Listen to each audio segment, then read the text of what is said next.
When you look at a great piece of art for the first time, you can sense you're standing in front of a masterpiece. That's how I feel about the new BMW 7. It's our masterpiece. Welcome, dear friends of BMW. So glad you could be with us for this special moment today. The world premiere of our new BMW 7. The new 7 embodies everything BMW is about: state-of-the-art technology and revolutionary design. It's the most innovative, cutting-edge automobile in the luxury segment. And for the first time in the history of the 7, the top performance model will be fully electric. The 7 is about creating great impressions. Here's how it welcomes you. It's a great entrance moment that literally invites you to get in and drive. Of course, it also works with your smartphone. Now join me for a first ride. This is the BMW i7. More than 600 kilometers of electric range. But our new 7 series will also convince those who are not yet fully into e-drive for whatever reason. It is the first all-electric luxury sedan to come as a plug-in hybrid or with highly efficient combustion engine as well. And soon, this car will offer Level 3 highly automated driving functions. So, you will even be able to take your hands off the steering wheel for a while.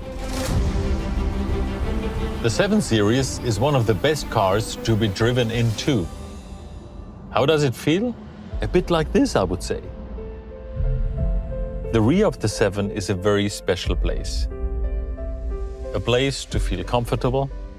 To me, taking a seat here is like taking a leap into the future every time.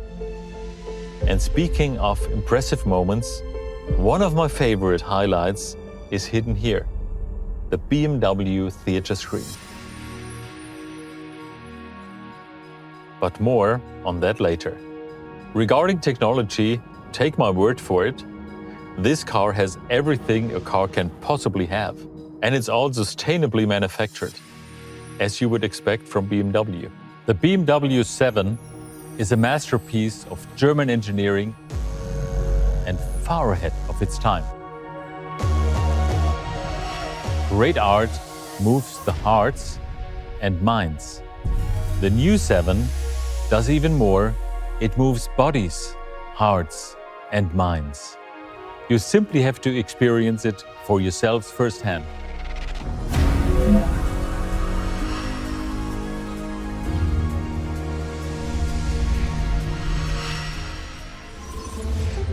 Design is at the crossroads between engineering and art. Art can inspire people in very personal and surprising ways. Often, modern art is an experience for all senses. And that is exactly what we wanted to create with the design of the BMW i7. An experience designed around comfort, space, and privacy. An experience tailored to our most discerning customers. Let's start with the interior, where we really want our customers to feel at home. First, we have increased the amount of space and the seating comfort. And then we have made the space truly warm and inviting using natural materials such as cashmere wool and leather. In this private lounge, our customer will have a lot of technology at their disposal.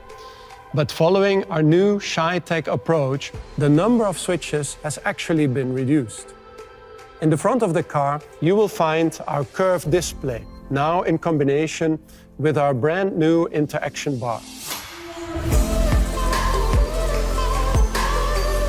This integrates the ambient light and air conditioning controls into a single, beautiful and rewarding aesthetic experience. In the rear of the BMW i7, we are introducing our new theater screen. The theater mode sets the scene for the most outstanding and immersive entertainment experience on four wheels.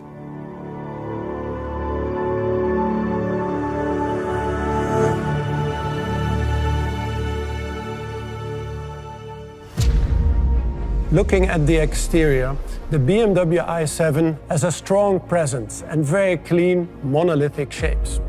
The front end shows a new arrangement of grille and lamps, expressing its BMW identity through a new light signature. This signature is unmistakable and will remain the preserve for our top-of-the-line models. Overall, the new BMW i7 is a perfect expression of modern luxury, human-centric, electric, and tech magic. The i7 will make your driving experiences extremely rewarding and will create unforgettable moments on board. And now, Jenna will show you more.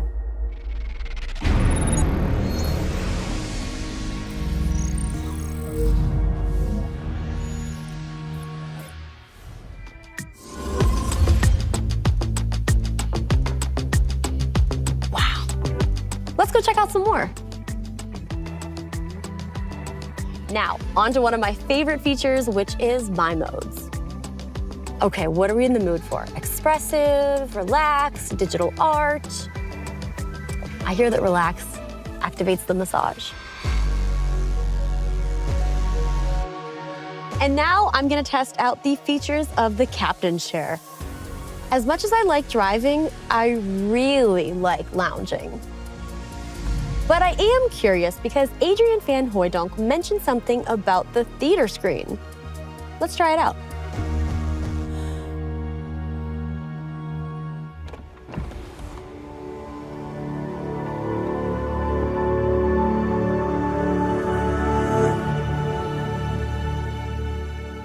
I really want to learn more about the theater screen, and I know just who to ask. Hey, BMW. Who is the expert for the BMW theater screen? Hello, Jenna. You should talk to Tarek Saki. Hi, Tarek. It's so great to meet you. Hi, Jenna. It's really great to see you.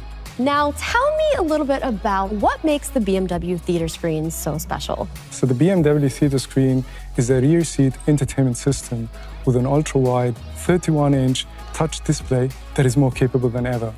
Now, it sounds like a lot has not only gone into the design, but the technology. I would imagine this is something you and your team have worked tirelessly on.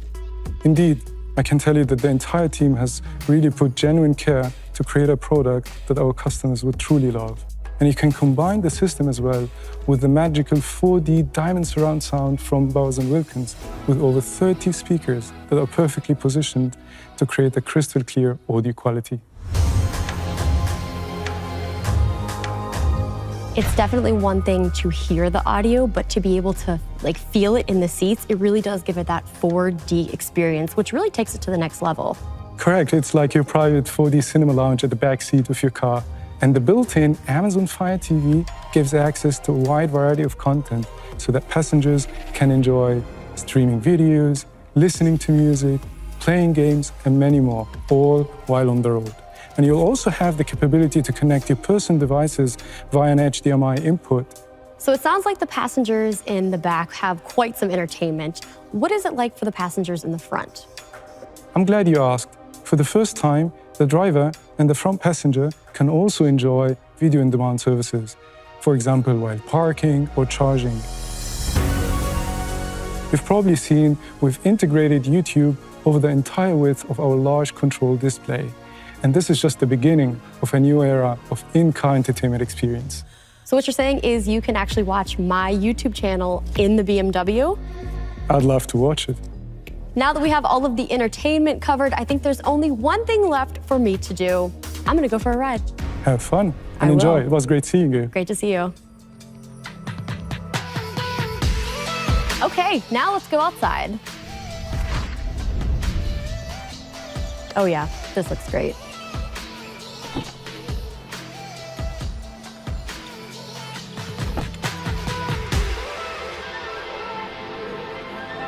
Oliver Zipse has previously mentioned that technologically, this car has everything a car can possibly offer. And that has me wondering what highly automated driving feels like. This is a level 2. And for a level 3, it gives you a little bit more freedom depending on the circumstances. You can look around, enjoy the scenery, and maybe even take a glance at your phone.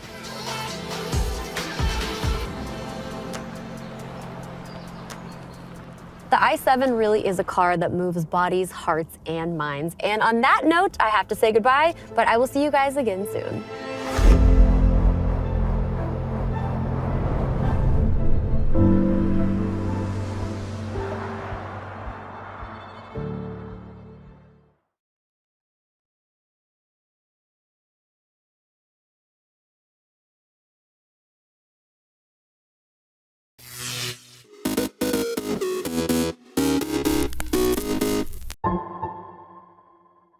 Doing what you love is important, but it might not be as important as doing something that matters.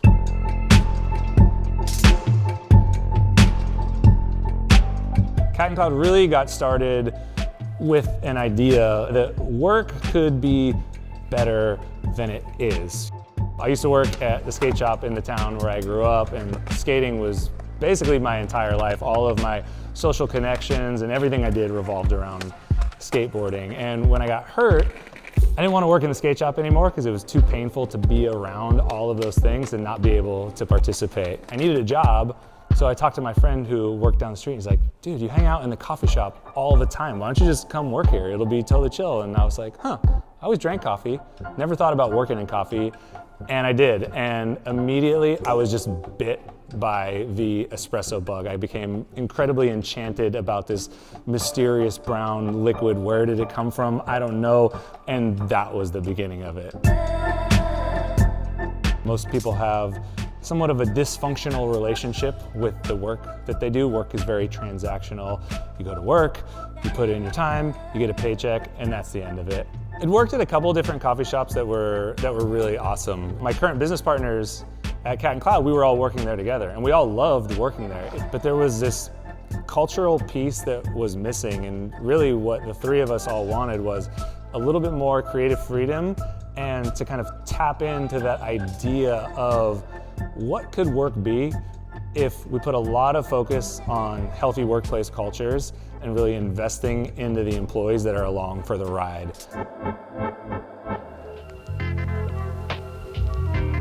Sustainability for us is putting back in more than you take out. And we like to do that culturally with our employees, with our leadership. We think the world would be better off if there were more businesses who operated within that framework. People are capable of amazing things. Like, I've seen people who are way younger than me doing way more than I was at that age, and I fucking love it. It's so cool.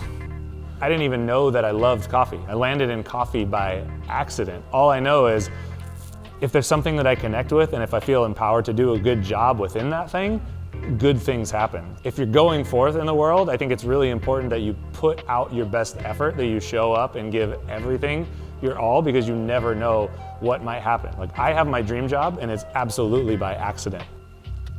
In general, skateboarders, you don't want to have these rules. Like, where do you want to skate? At the park? I guess I skate at the park, but I don't really want to skate at the park. Like, I'd rather be on the streets anywhere doing my own thing, and I don't care if I get kicked out. I don't care if I get yelled at. I don't care if somebody tries to fight me. And if you carry that attitude into the projects you do or the businesses you create, it's way fun, and you end up with something that nobody else would have created.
everything that the Tuskegee Airmen did for us, that they sacrificed for, that they fought for.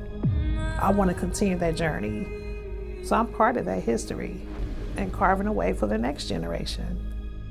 We all stand on the shoulders of those giants, and I can't think of a more fitting way to honour that legacy than with this aircraft and this training system, because it breathes life into every pilot, bringing back that pull to the past, but to also look for the future.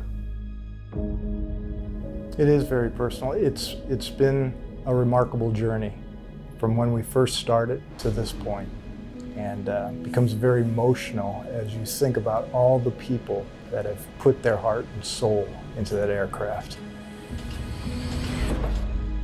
To be named after the Red Tails is quite fitting for what we are trying to do with the digital engineering, the Pathfinder for the United States Air Force that will impact generations to come. We designed the aircraft to be highly supportable. We've incorporated a lot of lessons learned from Boeing employees who are former military maintainers. The way it's set up, it's very logical, it's very straightforward. It's not an overly complicated airframe, very pilot friendly. Well, I always tell people when they ask me about the airplane that it is fun to fly. The performance and capability of the aircraft, that it truly flies like a fighter and feels like a fighter. It is forgiving. We built in a lot of safety features, so they're going to be able to learn from their mistakes, recover from it, and come back. The weight of the responsibility of having a person's life in your hand within these planes that we are building is a big job on your shoulders. We put a lot of respect into the product. This is a 5th Gen Plus advanced training system. T7, Red Bull, pretty cool. Purpose built, no compromise. Clean sheet from day one. It's a culmination of what our teams have created in collaboration with our United States Air Force customer and partners to include Saab and many others around the world. This is the first airplane built under the contract, and it's really the first official Air Force airplane. I think if the Tuskegee Airmen would see us having the red tails painted on, I think they would be very proud and honored that we want to continue and carry on the tradition that they started. We have tried to capture in this program their spirit and their legacy and everything that they accomplished, and continue to push that forward into the decades to come. I would hope that they would be in awe, that they would see just the beauty of it all and be proud. A huge thanks for coming with us on the journey. When you look at the aircraft, it looks awesome, because it is awesome.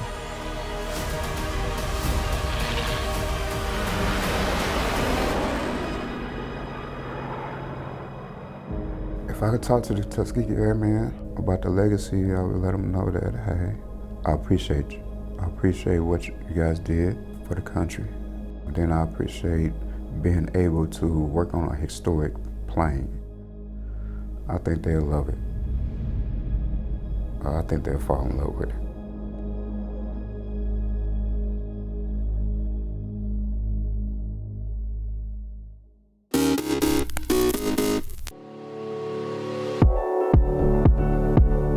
The automotive industry faces a number of challenges. It has a huge legacy to overcome. It has 100 years of being a male-dominated industry. In order to get to a position of gender neutrality, which is what I think we're all pushing for, you've got to push that dial positively in the opposite direction. Diversity and inclusion is something that, although it's quite popular to talk about it, but I think it needs to get into each and everybody's mindset. Because I'm quite passionate about the idea of equality and diversity in the teams. It makes a more enjoyable environment to work in, a much more productive environment as well.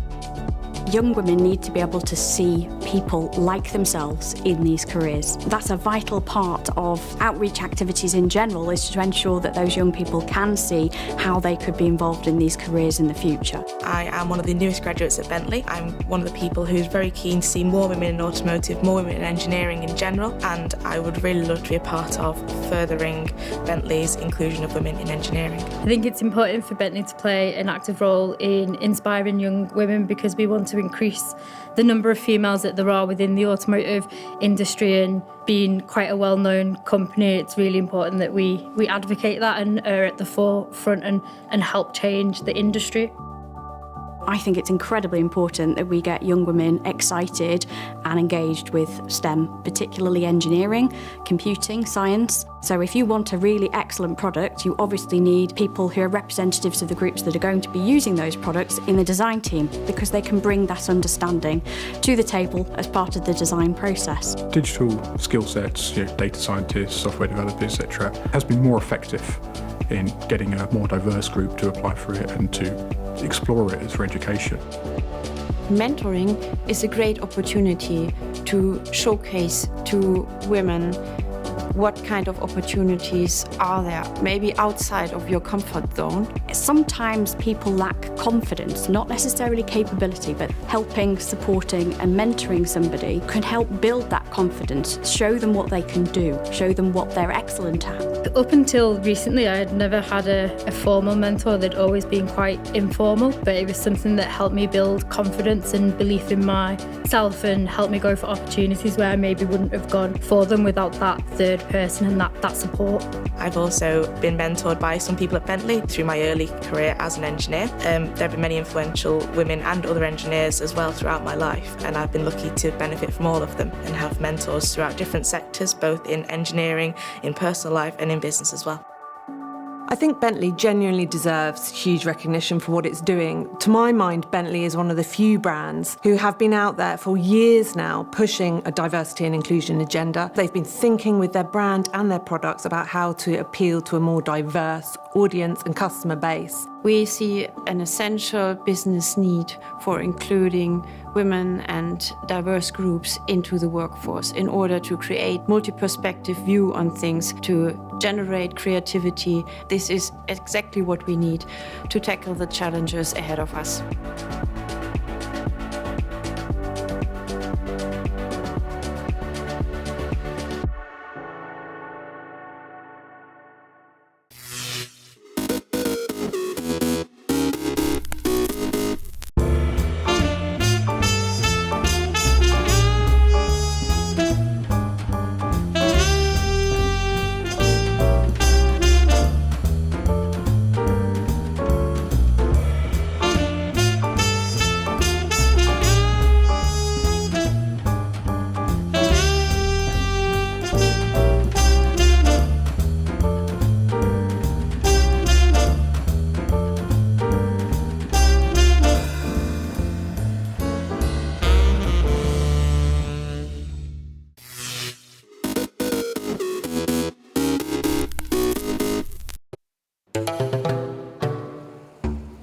What I tend to look for when I go to places are things that are visually appealing.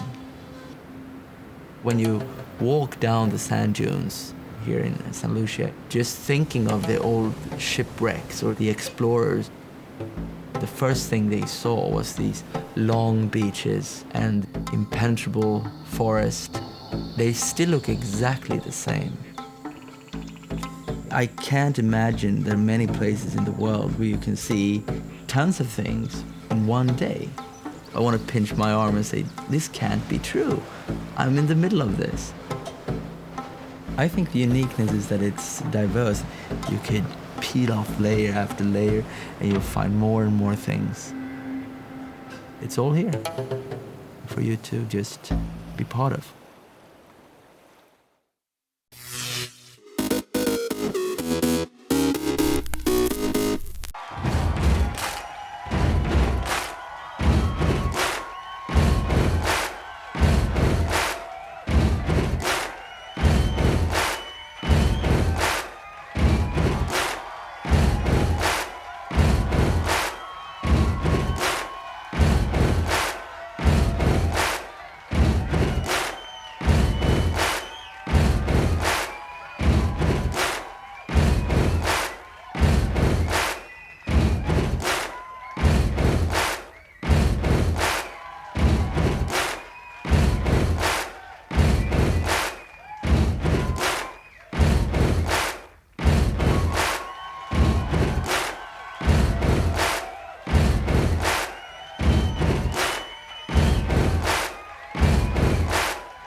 May 22nd, 1939. In Europe, Nazi Germany and Fascist Italy signed the Pact of Steel, forming a military alliance just months before the start of World War II. 1972. Richard Nixon begins the first visit by an American president to what's then the Soviet Union. He and Soviet leaders signed the Anti-Ballistic Missile Treaty, part of Cold War détente between Washington and its communist rivals Moscow and Beijing. 2002. A former Ku Klux Klansman becomes the third man convicted for one of the deadliest attacks during America's civil rights era. A jury finds Bobby Frank Cherry guilty of murder in the 1963 church bombing that killed 4 black girls in Birmingham, Alabama. Cherry receives life in prison and dies behind bars more than 2 years later. 1907. A wretched, rash, intruding fool. Farewell. Laurence Olivier, actor, director, and producer of both stage and silver screen, is born in Dorking, Surrey, England. In 1992, I bid you a very heartfelt good night. Johnny Carson hosts his last Tonight Show on NBC after nearly 30 years as TV's King of Late Night.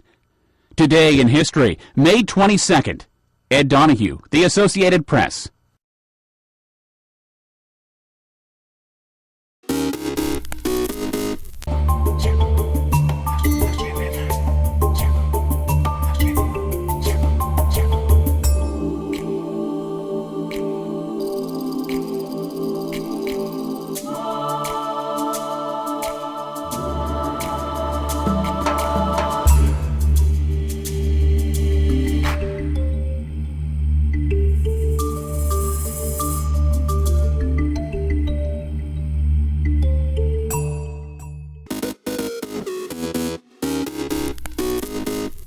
Welcome back in our studio, and in today's news,